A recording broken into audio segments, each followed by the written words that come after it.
Tamil Nadu Governor RN Ravi has once again launched a scathing criticism of the DMK-led state government, accusing it of attempting to erase the legacy of freedom fighters and turning historical figures into caste leaders. In a recent statement, Governor Ravi expressed concerns over the diminishing stature of freedom fighters like Maruthu brothers and Muthuramalinga Thevar, suggesting that they are being reduced to mere caste leaders. He went on to question whether iconic figures like Mahatma Gandhi, Netaji Subhash Chandra Bose, Sardar Patel and Shahid Bhagat Singh would have met a similar fate if they were born in the state. Governor Ravi alleged that a concerted effort is underway to erase the history of Tamil Nadu and rewrite it with a false narrative of the racial divide between Dravidians and Aryan. The governor also raised the issue of Aryan-Dravidian theory and the role of Robert Caldwell in its development, implying that it was the British design to divide the country.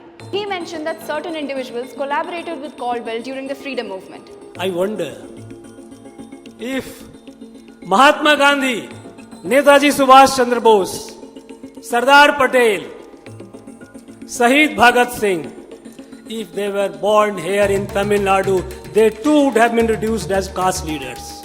Such is the situation here today. This is not acceptable. We cannot forget those who gave their life, who gave their blood for the freedom of our country. This is ingratitude. These are forgotten chapters of history, but be sure these are not lost. All these documents are there. And so, all through the national freedom movement, they started counter-freedom movement. And counter-freedom movement was built around this Aryan, Dravidian and divide. Domination of the Aryan, domination of the North. And so, they started destroying the institutions that had defined this place. I have always maintained Tamil Nadu is a Punya Bhumi. In response to Governor Ravi's comments, TKS Ilangovan, DMK Organizational Secretary, had a swift rebuttal.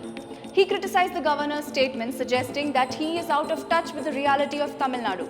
Ilangovan pointed out the numerous buildings and monuments dedicated to freedom fighters in the state, emphasizing that these efforts were being carried out by the DMK government. Let him come out of Raj Bhavan and see on his neighboring buildings, all in the name of freedom fighters. That it was all done by the DMK government. Right from Gandhi Mandapam, you can continuously see all the leaders' memorials situated in that area. They are all freedom fighters. Who did this man doesn't know what is Tamil Nadu. The problem with this governor is he wants to create the trouble what he did in his earlier tenure in the state where he was earlier governor. And he was chased out of that state, that he should mind. That is what he is doing here. He doesn't know anything. He only exposes his ignorance. Ilangovan defended Muthuramalinga Thevar, highlighting his role in fighting for the rights of non-Brahmins and OBCs, particularly their entry into the Meenakshi temple, and asserted that Thevar was a great human being. Many of the scholars from outside came here and read the books here. That is how Aryan Dravidian theory they have written. It has nothing to do with them. When Shankaracharya 10,000 Adi Shankara, when in the 10th century before Caldwell and others came to India, Adi Shankara called Tirunjana Sambandar as Dravida Sisu. What is Dravidian? He does not know the meaning of the word Dravidian. He is from the north. He does not know even Sanskrit. He does not know anything, no history, nothing. He blabbers at the public meeting so that people will think him as an intelligent man, and people are thinking him as an ignorant, unread, politically at the feet of the RSS, working for the cause of the RSS. In response to the Aryan-Dravidian divide, Ilangovan suggested that Governor Ravi lacks understanding of the historical context, emphasizing that scholars have extensively studied and researched these topics. He's from the north and doesn't know Sanskrit, so he blabbers, Ilangovan said. While the governor asserts that the legacy of freedom fighters is being diminished and historical narratives are being rewritten with divisive undertones, the DMK's response vehemently defends its efforts to honor and remember these heroes.